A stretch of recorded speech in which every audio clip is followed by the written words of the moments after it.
1 hour to give you their election results. Met with Florida, found out what was different between Florida and Arizona, sponsored the bill, put that on the governor's desk. She vetoed it. Okay? Governor Biggs is going to sign that first week he's in office. So we will start getting election results much quicker with Governor Biggs. I also authored I was the one who eliminated the tenant paid rental tax. You don't have to do that anymore.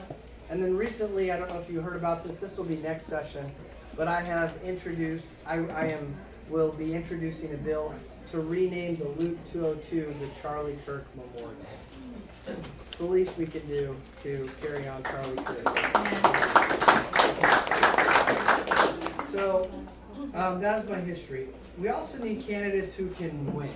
Okay, and I've talked about this a little bit. That's Andy Biggs. Andy Biggs can win, never lost. I've run 7 times and I've won 7 elections. If you look at how I've compared to statewide federal candidates on my elections, I outperformed them.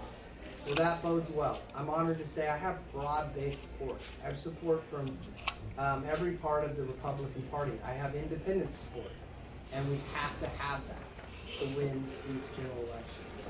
I have that. So in closing, I'll just say this. I beat Governor Hobbs in court when she broke the law. I beat Fontes in court when he broke the law. And I beat Mays in court when she sued us for cutting some of her funding. With your help, we're going to take back all 3 of these offices in 2026. Warren Peterson for Attorney General. Thank you so much. I'll just say, to get involved and help, we need your support. We need your help. We have petitions that need to be signed. You have to collect a minimum of 7,000 signatures. You can do that with QR codes digitally. You can also sign via paper. We also need money, and Andy needs more money than me. So if you don't donate to me, donate to Andy, okay? The maximum contribution is $5,500. If you max out, I will never ask you to donate again, all right? Now, not everybody can max out, but everybody can donate something, and the small, the donations add up, so please. Our campaign just hit $1 million cash on hand. And it's going to take me a long time. It's going to take us a long time to get our report done, because that's a lot of contributions to get to that point. So these small contributions add up. So whatever you can do, please do that. This guy is more important than me. So if there's a priority, go to him, and you already know that. But anyways, thank you guys so much. God bless all of you. God bless Yuma, Arizona.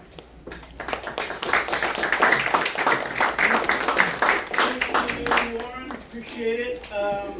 Now for the guy that you all came here to see, and it wasn't me, so that's a good thing. Congressman Andy Biggs.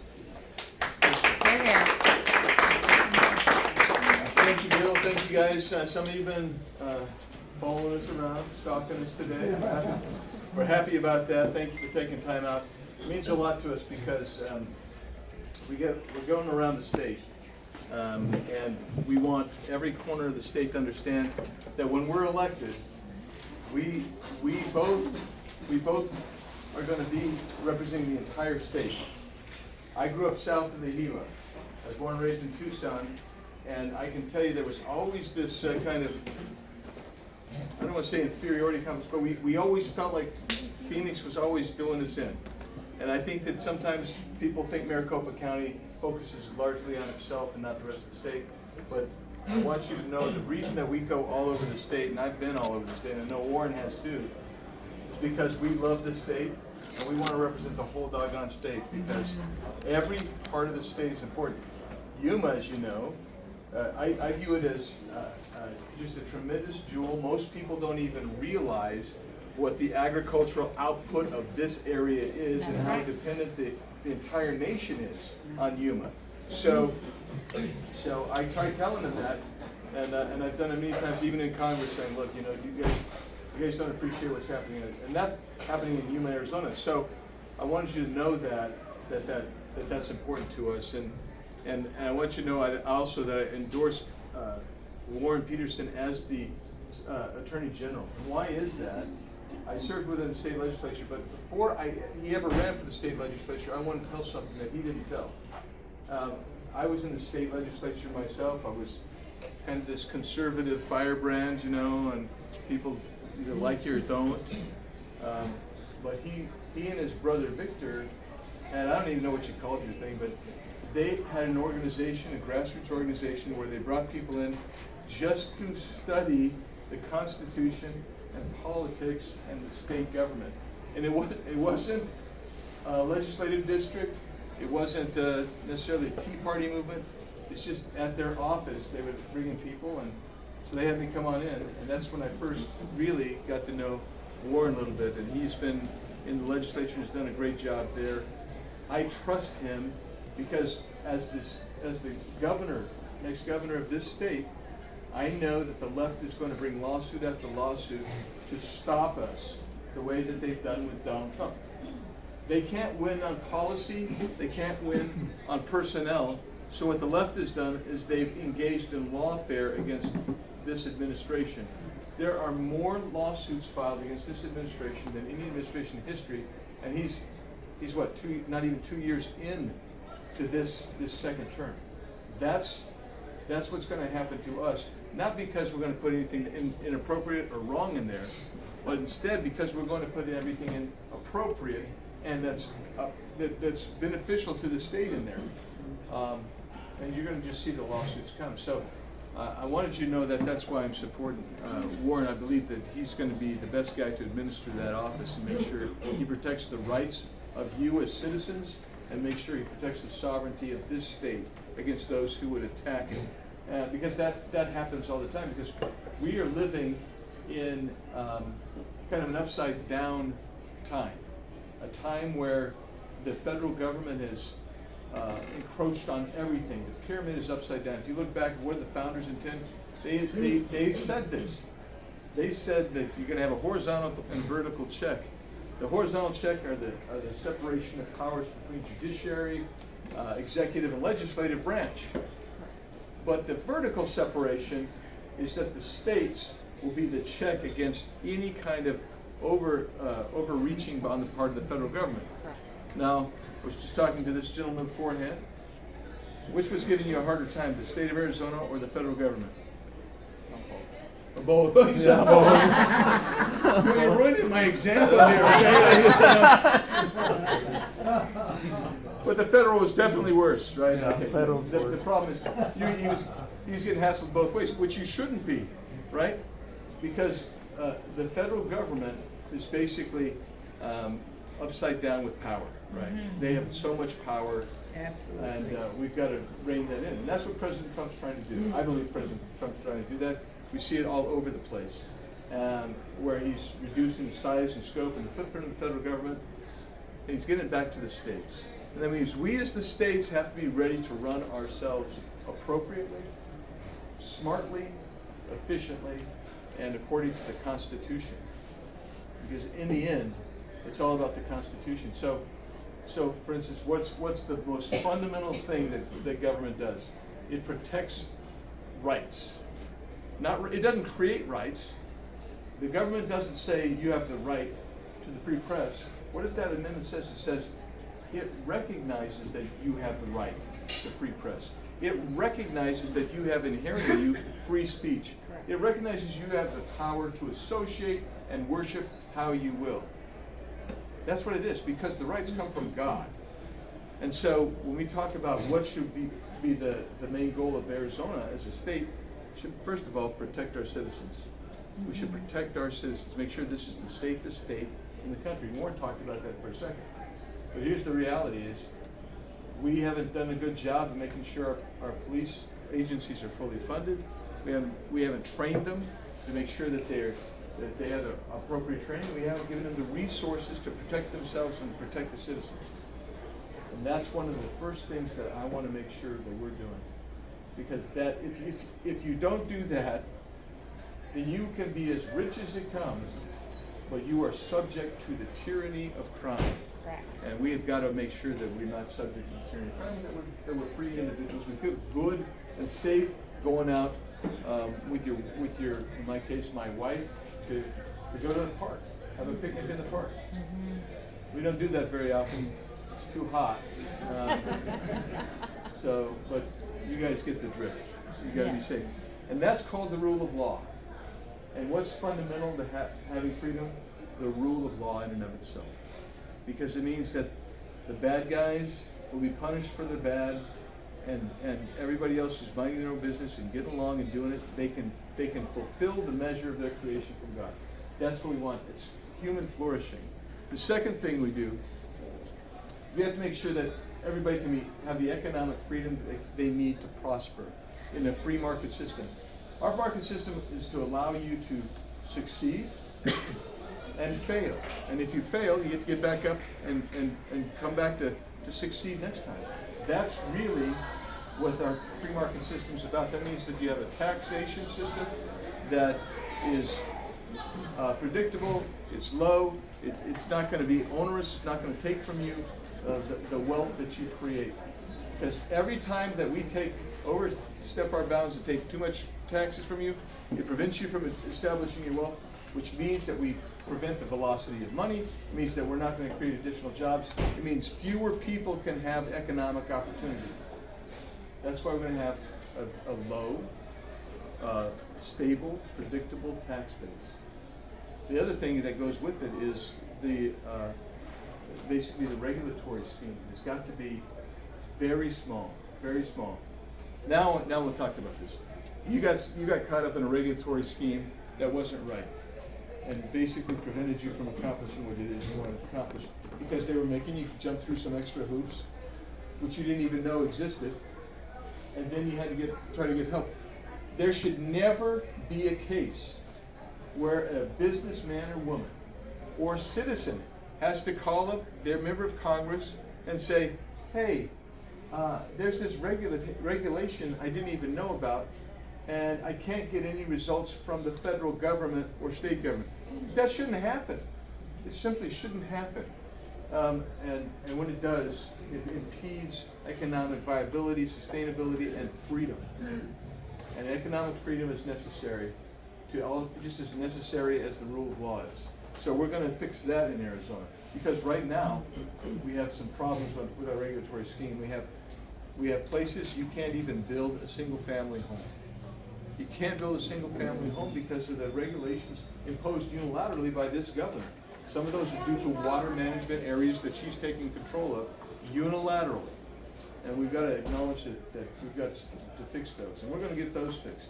The third thing is, we have a problem with human and drug trafficking. That's right. And much of this border is fixed. It's very different than it was in the previous 4 years. But we're still the #1 drug trafficking state in the country. We have the corridors. David's going to show me some of what he's got. I can show you some of what I know of in Pima County.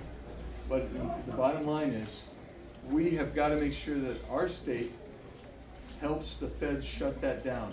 No more of this sanctuary city crap. Yes. No more of this, if you get somebody here who is here illegally and you're holding them for a crime, well, guess what? If they've committed a crime and you're holding them and it turns out they're illegally in the country, those are the people that should be removed. Those are the people that should be removed. Absolutely. Because it makes us all safer. And we want Yes. everyone to be safe here who's legally in this country. We want you to flourish and be able to accomplish everything you should be accomplishing, that you want to accomplish, that you're willing to work to accomplish. It's up to you, but we want you to be able to accomplish that. So those are some things right there that we have to do. And I would just tell you this, and I'll leave it here instead of going into the details that some of you have heard me say it twice, so I'm not going to tell you the third time today, but here's the bottom line. I know how to do this. I know how to conduct a legislative body. I know how to work collaboratively with the legislature to get something done very fast. And if you work with alacrity, purpose, and clarity and principle, we're going to change this state in short order. Excellent. And here's the way to think of it. That first week, Warren's right when he says we're going to be signing that election integrity bill, or we're going to be signing a truckload of bills that first week. The 21 bills that this governor vetoed with regard to rural water. It impacts you guys here in Yuma. The bill that says the Chinese Communist Party can't own land in Arizona. She vetoed that bill. We're gonna get that bill. Those are some bills that are gonna come up right up top.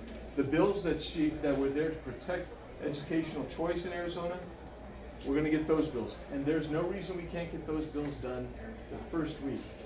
And what we don't get done the first week is gonna get done the second week. We're gonna have the budget pre-drafted and agreed on in principle before we ever get into office. We get elected in November, we get sworn in January. So you got 2 months to get a whole heck of a lot of work done to get ready. And this is gonna be a working legislature. It's gonna be unique. Not that it hasn't been under you, Warren, but I mean, we're gonna really get it going because you didn't have a governor that was, you had a governor, I've been watching, the corner of my eye, whatever this is the Alaskan Trailway or whatever it is, and they're pulling these big logs and stuff like that. That's what the legislature's been having to deal with. They're having to pull a big log along because Katie Hobbs did not want any of this stuff to get done. We're gonna get it done. We're gonna get my appointments, my cabinet officials done quickly. We're gonna get the budget done quickly. We're gonna get in session, get out of session, because everybody's safe when the legislature's out of session. And we're gonna change the direction of the state in such a way that other states are gonna say, what's going on in Arizona? How can we become like Arizona? And that's what my promise is to you. And the reason I can make the promise is, my experience is, I'm gonna tell you what I'm gonna do, and I'm gonna do it. That's the bottom line. That's all you can really ask about an elected official. Tell us what you're gonna do, and then do it. Right. And no more of this thing where people come up and say, because this is all over Congress, by the way.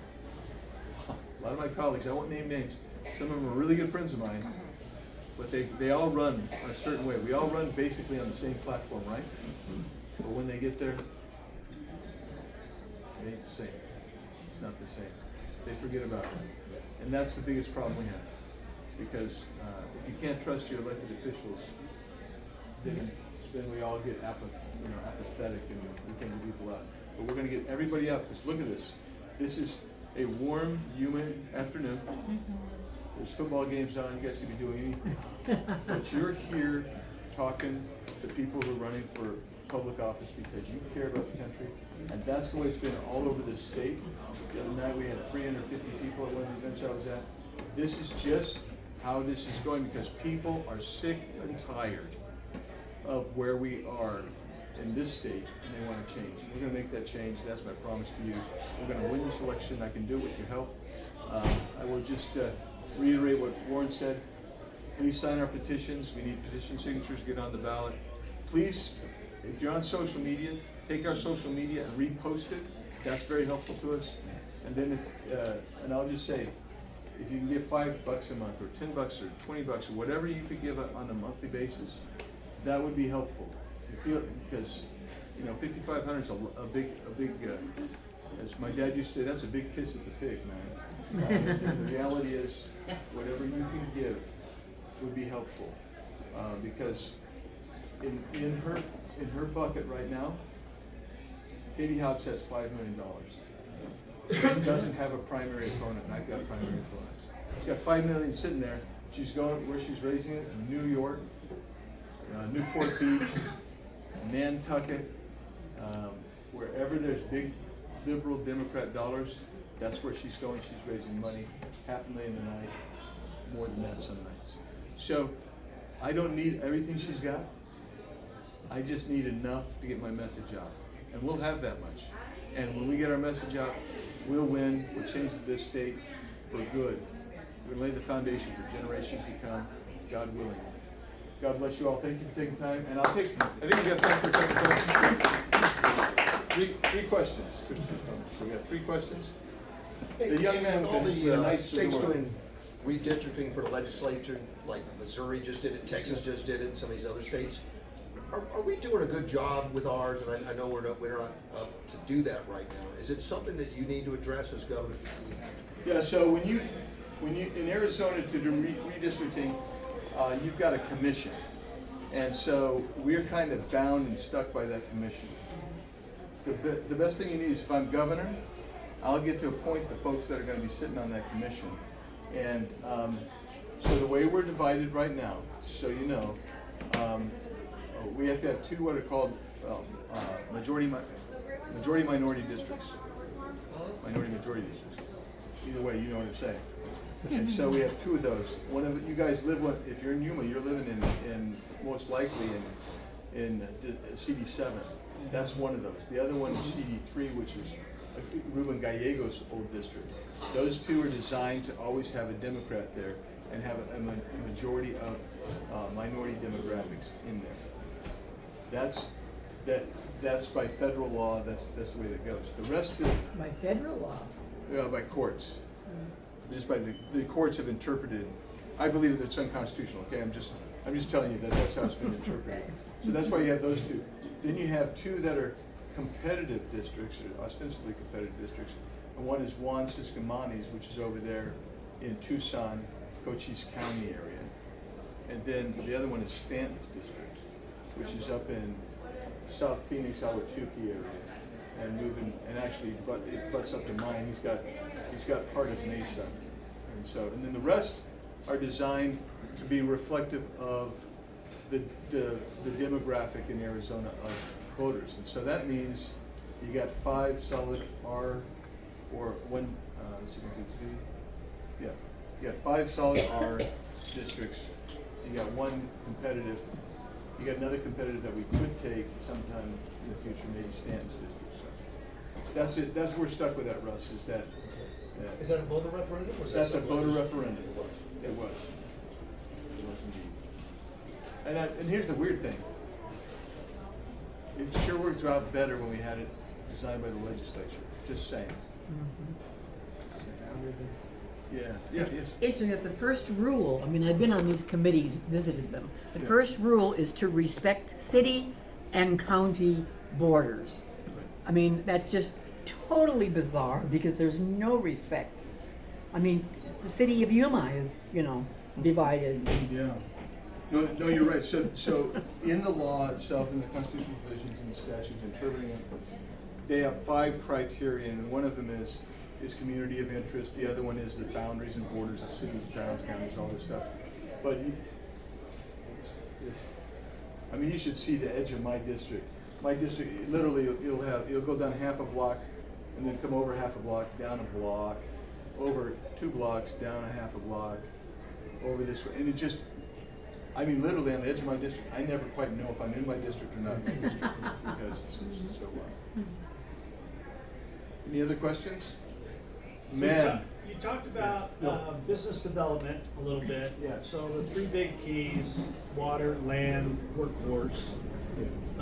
When you're looking at those 3, where's going to be the focus to increase the business development, not only to hit the targeted industry sectors for the state, but also in some of the rural areas? So the first thing is we got to fix our water situation. Our governor went out about a week ago and said Arizona doesn't have any more water. I know $700 million for the projects that were pulled like that, and I know because I sat in the guy's office and he was showing me. We're done. My financing was pulled. $700 million worth, and that was thousands of jobs. So we have to fix our water situation. We have 600 million acre feet of water or more underground. We have 3.6 million we're taking off the river, and we've got the tribe, the issues with the tribe that we're going to have to work with. All that's complicated, but it can be fixed. And I've been trying to get the president and the federal administration to understand pretty clearly that what California's doing with water and power, and now with gas that we're not getting in Arizona.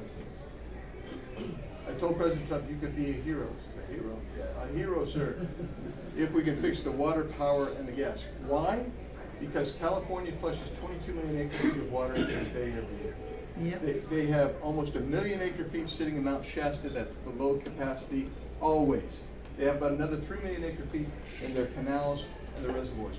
Fill them up every year. If you fill them up every year, all of a sudden they don't need 4.7 off the river. We'll give you 3. Take 3 off the river, 3.2. And that way we can keep some in Meade and Powell and the rest of the basin states can each take another 100,000 acre-feet off. You got 100,000 acre-feet off, that's gonna give you about 250,000 homes worth of water for a year. So water, we gotta fix water first. And so when we talk about, if you want to get any high-tech manufacturing or anything like that, you gotta have water. The other thing you have to have is power. And that means I don't believe in not reliable, not easily distributable solar and wind. I believe in clean coal, natural gas, and nuclear. Yes. That's what I believe in. And so one of the things we did is there's a requirement now by the end of 2027, one of the nuclear compact units, it's got to be on a military installation providing power by the end of 2027. There is only one company that manufactures those one company that manufactures those in the country, and that's in Texas. I believe they're probably going to get that contract. But there are multiple companies with various versions of technology that they're working on. I've urged the administration to streamline that, and then once they do that, streamline the NEPA process and the other energy process to make sure that we can get them on the grid as fast as possible. If you do that, not only will we provide the power that we need in Arizona, we'll be able to continue selling in California, which is really weird to me. California has got a moratorium on nuclear, but a third of Palo Verde's nuclear generation goes to California. No. So, but there is headroom under, at least under TEPCO, SRP, and APS. Those are the only three I've talked to. There's headroom, so you can add some of these manufacturing, but it's not enough headroom, because they get concerned if they add too much more, then they won't have any headroom and won't go. But they look for some announcements with regard to natural gas and realignment of natural gas, because that's going to be your bridge to the nuclear reactors. So that's power, water, land. So people ask about, we suggest we shouldn't sell state trust land, because a lot of that goes to K-12 and a whole pocket full of places. But if you were to sell it and turn it into an unfixed asset that was actually producing income, you've taken a static asset and made it an actual living asset that's going to produce additional revenue. That's some of the things that we need to be looking at, because then you're going to open up some land as well. But the other thing is we have to have training. We're going to have to have training for these folks coming out. Now some of these guys I've talked to, they're training. When I've talked to TSMC, I've talked to whether I've talked to Intel or others, they're willing to train them in the actual technical aspects of the job. They just want them to show up on time and have the soft skills. So we got to have our personnel. We have to have our workforce coming up who understands the soft skills and will show up and give their best effort. We do that type of thing. Guess what? We're in shape. We can compete. But I have to tell you, we just lost, for the first time ever, to my knowledge, we lost a high-tech facility to New Mexico, Mission States. New Mexico. I can't even believe it. So, but that's the way we do that. We can fix these. A lot of these problems are fixable. You just have to have the will, the vision to fix them, and that's what we're going to do. We've got. I'm going to have great people serving with me, and we're going to have the vision. But here's the deal: it's either the vision or the vetoes. Because right now it's just vetoes, and that's the problem. But, thank you for taking some time with us. You had another question, David? Before you get away from me, I'm just kind of letting you meet everybody in. So I'm going to put on my board member hat right Okay. now. And this is an issue that I've been fighting way before I got elected in 2016 as a resident of 77. The border, the desert and the forest borders have been sealed. Trump has done an excellent job. The problem that I have and have always had is with minors. You guys know what I've been fighting. Students that live in Mexico, these are legal U.S. citizens or legal residents that live in Mexico, use a false address to go to school here in the States. So not only is it a burden on the taxpayers, all of us, but that is what the cartels used as mules. Now this is, I can go back 20 years that I've been fighting this. The problem that I have is the federal government doesn't want to help me. Local and state government, nobody wants to help me on this issue. And we had a major drug crisis in San Luis where the high school was a distribution hub for fentanyl. And out of all the cases, almost 30 from San Luis with that fentanyl, the county attorney did not prosecute any of them. Just to let you know. He's a Democrat. Yeah, exactly. Well, I'm Now, running for AG for one of the Arizona problems that and makes the it even county. worse, and I mentioned before, is every time we have local Republicans that are elected officials that go on Fox News, they say Yuma's the border. That deflects the problem from where it's at. So, now that the desert is sealed, now the cartels will focus more on the ports of entry and the students.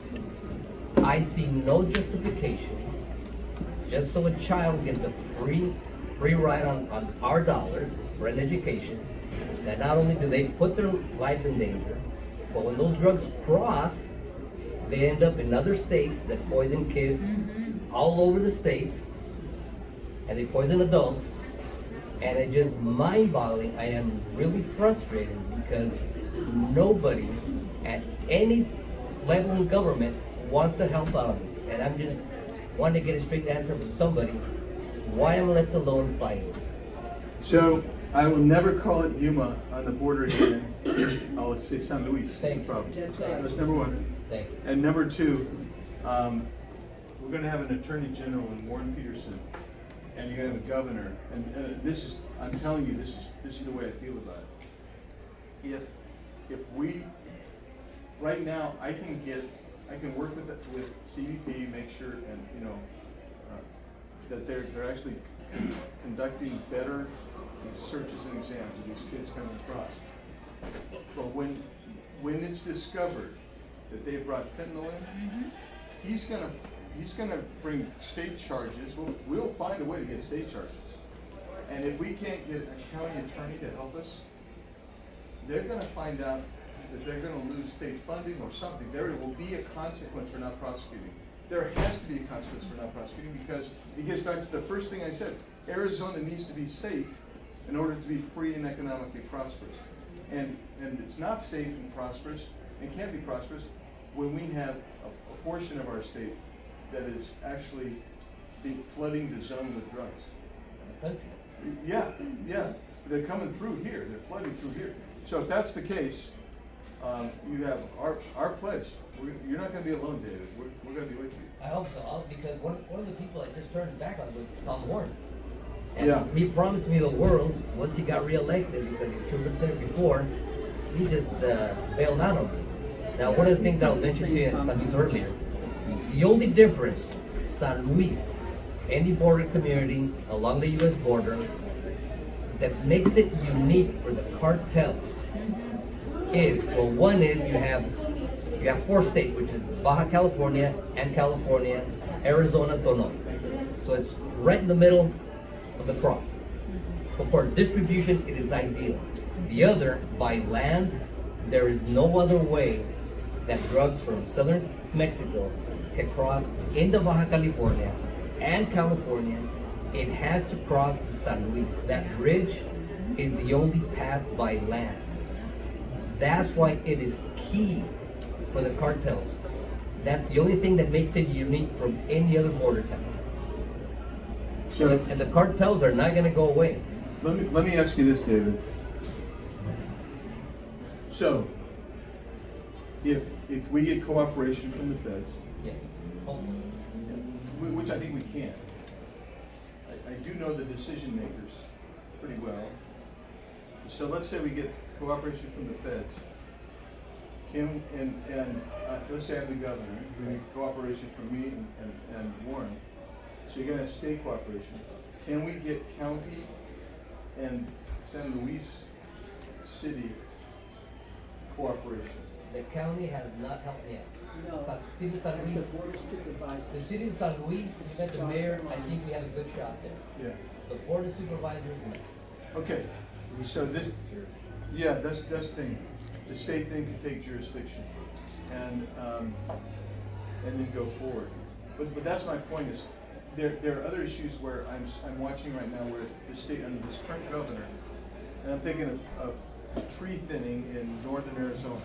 The governor's not doing anything, but Coconino County put in several $1 million. The federal government put in dollars under one agency and dollars under another agency to do that project. That's what I'm saying. It's going to take some cooperation, and we want to make sure. And that's why I asked, would the locals help us?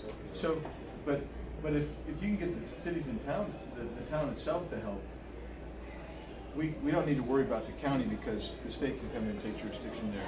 It was DPS and the attorney general. And by the way, I will reinstate a Board of Security task force. That's, There are kids as young as 6 years old smuggling drugs. oh my gosh. 6. They don't even know it. So I met with 2 of the previous police chiefs in Mexico. This is before they were murdered. And I brought up that issue. You know what's the first thing they told me? So at least they're good actors. But on the Mexican side, they were passing out flyers telling the kids, warning them not to fall prey to the cartels. They said, at least we're doing this. What are you guys on the U.S. side doing? Nothing. Well, I'll give you my pledge because it gets back to my first priority is safety for the state. And as long as we have fentanyl coming in, or, just 2 quick things on this. You know that they've developed a much more potent version of fentanyl that's 10x. I've heard of it. Yeah, 10x times, so that's real. The other one is, they're using drones to bomb each other, cartels up. Yeah, and I've seen that where the federal police in Mexico, we've had access to their videos. It's real, it's disgusting, it's amazing. So far, we haven't had the bombs on our side, but we've had it's coming. And we've had multiple incursions. We're not as bad off here in the Tucson sector, the Yuma sector, as they are down in the RTD sector as far as drone incursions and Del Rio. Those 2 areas, I mean, it's thousands a day of drones coming in, and they're trying to probe and find out where everybody is. So it's real, it's coming, and that's the next step. And I've met with drone companies who do drone defense, because we're gonna have to do drone defense, I can really do drone defense. But I mean, the bottom line is, public safety is job 1 of the government. If we're not doing that job right, I don't know that we're gonna be able to do any other job. And it's the kids. Yeah. That is mind boggling. So all of you, when you get a chance to go back home, go on Google Maps and zoom in on San Luis. All right, San Luis, Arizona, San Luis, Mexico. Look at the bridge on the Mexican side, and then you'll see that you cannot cross in the box unless it's through there. No other path. So we're gonna have Warren share a quick status. So quick statistics, just shows you how well prosecution works. So fentanyl coming into the U.S. has dropped 40% by Trump sealing the border. All he did was 2 things. I met with Border Security. I was with 12 attorneys general from around the country. We asked them what secured the border, and they said 2 things. Indian catch and release was number 1, and number 2 was prosecuting everything. Yeah. That sealed the border to where we have just a few crossings a day. Fentanyl has dropped 40%. Now deaths, year over year, deaths are lower across the whole country, somewhere between 5 and 20%. Arizona, to your point, Arizona and Nevada have the same amount of deaths, but that's because it saturates, right? They don't have they don't have as much going to the rest of the country, but Arizona and Nevada being closer, they meet the same demand there, and then whatever's left.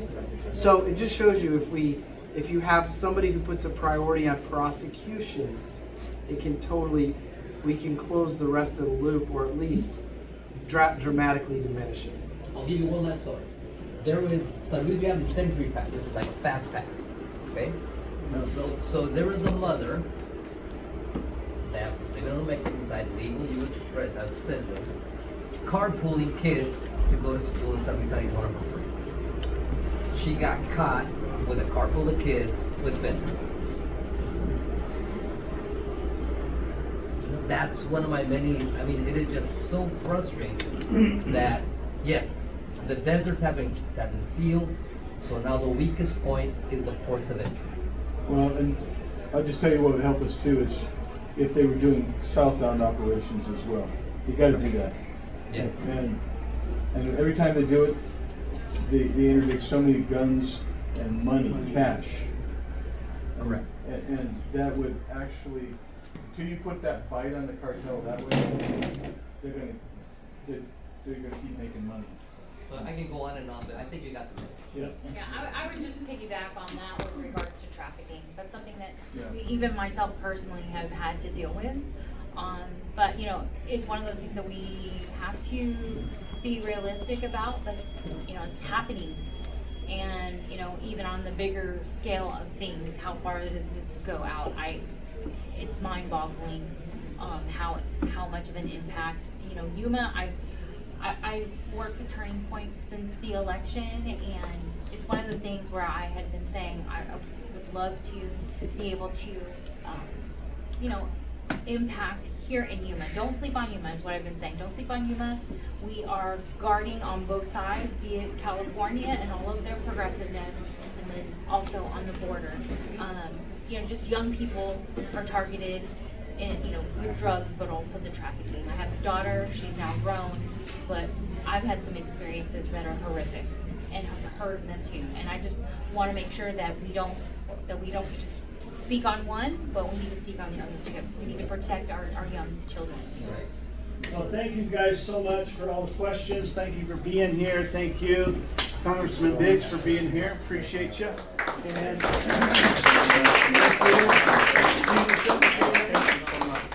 absolutely. Thank you, guys.